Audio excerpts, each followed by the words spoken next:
Les défilés sont le parfait exemple pour capter l'air du temps, bien sûr et avant tout à travers les vêtements, mais aussi dans les tendances beauté et maquillage. Donc, entre backstage et podium, place aux nouveautés côté visage.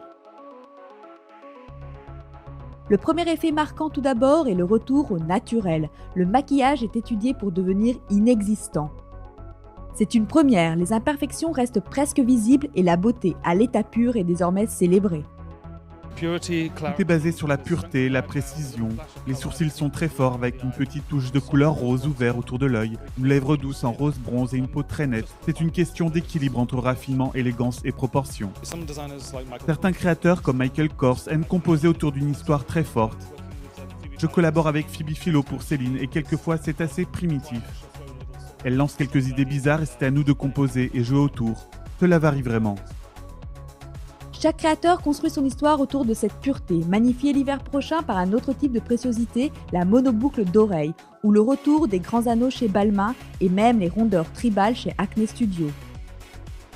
Le bijou gagne donc en importance et pour bien le relever, le chignon fait son grand comeback et devient la coiffure de référence.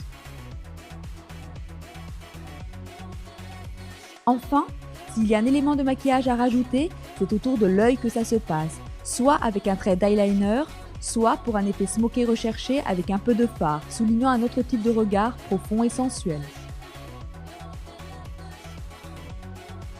Pour le côté sexy, c'est définitivement autour de l'œil. Et c'est une chose que j'aime le plus au monde, c'est comme si on s'était démaquillé et qu'on avait laissé juste un petit peu ce qui reste un peu dans les cils.